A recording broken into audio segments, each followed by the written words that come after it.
देखिए, हम इंडियंस की सबसे बड़ी विशेषता यह है कि हम लोग अपनी आस्थाओं के साथ समझौता नहीं कर सकते। और उन्हीं आस्थाओं की लव को प्रज्वलित करने का काम 1987 में विजनरी डायरेक्टर रामानंद सागर ने किया था, जब उन्होंने देश की जनता को अखंड रामायण की टेलीविजन सीरीज का उपहार दिया था, जो अपने आप में इतना अतुलनीय था और अद्वितीय कार्य था जिसकी सराहना आज तक की जाती है। इसमें कोई दो राय नहीं है कि उस जमाने में भी रामानंद सागर और उनकी टीम ने काफ़ी रिसर्च और गहन पड़ताल की थी, तब जाकर उन्होंने एक रामायण जैसे महाकाव्य को एक सीरियल की कड़ियों में पिरोया था। तो जरा सोचिए, जब रामानंद सागर की रामायण की ख्याति इस कदर फैली हुई हो, तब अगर रामायण की कहानी को लेकर कोई आज फिल्म बनाता है तो उसके लिए कितनी बड़ी चुनौती होगी। वो अपनी फिल्म में कहानी और पात्रों के साथ पूरा न्याय कर पाएगा या नहीं। हर पल ये ख्याल उस फिल्म मेकर को आता रहना चाहिए कि कहीं दर्शक मेरी फिल्म को नकार ना दें। पर शायद ओम रावत कुछ ज़्यादा ही साहसी थे, तभी तो वो आदि पुरुष बनाते हैं, फिर तगड़ा प्रमोशन करते हैं, फिल्म रिलीज होती है, लेकिन फिल्म का खराब स्क्रीन प्ले, घटिया डायलॉग्स और पुअर पिक्चराइजेशन दर्शकों को घनघोर निराश करता है। जिन किरदारों की आलोचना सबसे ज्यादा हुई है उसमें हनुमान और रावण के किरदार हैं, लेकिन फिर भी कृति सैनन, जिनको माता सीता का रोल दिया गया था, दर्शक उनके साथ कुछ हमदर्दी रखते हैं। हालांकि कुछ लोग आज भी दीपिका चिखलिया को कृति सैनन से 600 करोड़ गुना ज्यादा बेहतर मान रहे हैं। वहीं कुछ लोगों को आदि पुरुष में एटलीस्ट कृति का रोल अच्छा लगा। तमाम लोगों ने सोशल मीडिया पर कृति के रोल की अगर सराहना नहीं की तो फिलहाल आलोचना भी नहीं की, क्योंकि आप अगर फिल्म को देखें तो कृति वाली सीता माता के रोल में उनके पहनावों में किए गए प्रयोगों को अगर छोड़ दें तो कृति अपनी अदायगी से कुछ प्रभाव अवश्य ही छोड़ती हैं। उदाहरण के लिए अशोक वाटिका में राघव के इंतजार में उद्वेलित वो आंखें, जब रावण उनका हरण करने आता है तब उनके चेहरे की विवशता और किंग कर्तव्य विमूढ़ता, या राघव के प्रति दिखाया गया प्रेम, समर्पण, उनके काम में थोड़ी ईमानदारी झलकती है। प्रभु राम के वियोग में तड़पती हुई उनकी आंखें बहुत कुछ कहती हैं, और उनके और राम के बीच दिखाए गए दृश्य अच्छे बन पड़े हैं। एक्चुअली आदि पुरुष के सभी पात्रों में केवल कृति सैनन ही ऐसी हैं जिनको देखकर आपको क्रिंज फीलिंग नहीं आएगी। कृति आज के जमाने की नायिका हैं और उनकी कद काठी और सौंदर्यता और एक्टिंग स्किल्स के पैमाने दीपिका चिखलिया के साथ तुलनात्मक रूप में भिन्न हो सकते हैं। शारीरिक भाषा की अगर बात करें तो कृति लंबी हैं, उनकी बिल्ट एक अच्छी मॉडल वाली है और उनके चेहरे पर शार्प जॉलाइन स्पष्ट रूप से झलकती है। वहीं दीपिका मैम के चेहरे पर एक असाधारण सी पवित्रता दिखती थी। उनका चेहरा गोल आकार का और हरा भरा है।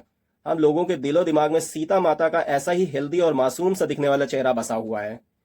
दोनों की उम्र में भी फर्क है। जब 1987 में रामायण टेलीकास्ट हुई थी तो उस समय दीपिका की उम्र मात्र 21 साल थी और आदि पुरुष में सीता बनी हुई कृति सैनन 32 साल की हैं।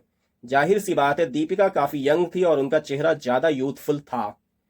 तो इन सभी तथ्यों जैसे चेहरे की सुंदरता, मासूमियत, कद काठी और शारीरिक भाषा में दीपिका वाली सीता कृति सैनन वाली सीता से कई पायदान आगे निकल जाती हैं। रामानंद सागर ने दीपिका को जब सीता वाला रोल ऑफर किया था तो वो पहले से ही रामानंद सागर की डायरेक्टेड एंथोलॉजी सीरीज विक्रम और बेताल में काम कर चुकी थी, और विक्रम और बेताल की कहानियों के मुताबिक प्राचीन और पुरातन बैकग्राउंड वाले रोल वो बखूबी निभा चुकी थी। दीपिका के लिए यह सहज था कि वो सीता के कैरेक्टर में अच्छी तरीके से ढल जाएं, क्योंकि उनका फोरग्राउंड पहले से ही बन चुका था। हालांकि आपको ये जानकर हैरानी होगी कि दीपिका ने रामायण के पहले 1982 से लेकर 1986 तक कुछ आधा दर्जन फिल्में ऐसी की थीं जो बी ग्रेड वाली कैटेगरी में आती थी। ये कुछ ऐसी फिल्में थी जिनको उस समय के दर्शक ज्यादा नहीं जानते होंगे, तो आज के लोग क्या जानेंगे। कहने का मतलब ये है कि दीपिका चिखलिया की कोई स्टैब्लिश्ड एक्ट्रेस या ग्लैमरस एक्ट्रेस की इमेज उस समय के दर्शकों के दिमाग में स्थापित नहीं थी, जैसा कृति सैनन को लेकर आज के दर्शकों में है।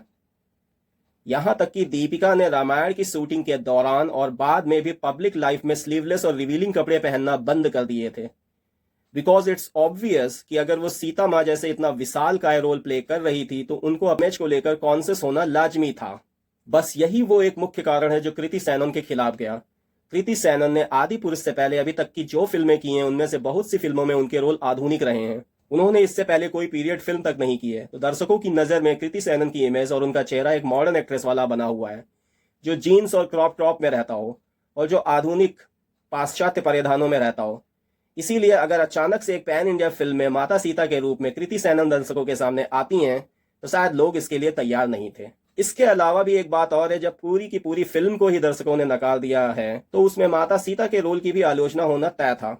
जबकि इस फिल्म के ट्रेलर को देखने के बाद लोगों ने कृति सैनन की सराहना की थी। पहनावे को अगर छोड़ दिया जाए तो सभी किरदारों में एक सीता का रोल ही ऐसा था जो लोगों को कुछ हद तक पसंद आया था। खैर, लोगों का अपना नजरिया है। मेरा नजरिया यह है कि फिल्म की पटकथा और डायलॉग्स इस फिल्म के सबसे नकारात्मक पहलू रहे हैं। सीजीआई तो खैर पहले से बेकार था ही।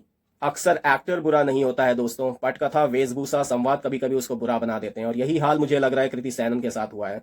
मुझे लगता है कृति सैनन को लोग अनावश्यक रूप से आलोचना का पात्र बना रहे हैं, या शायद जैसे गेहूं के साथ घुन भी पिसता है, वही हाल कृति सैनन का हो रखा है। हम लोग इसे इंग्लिश में कोलैटरल डैमेज कहते हैं। तो दोस्तों, ये था कृति सैनन के द्वारा माता सीता को लेकर निभाए गए चरित्र का मेरा अवलोकन।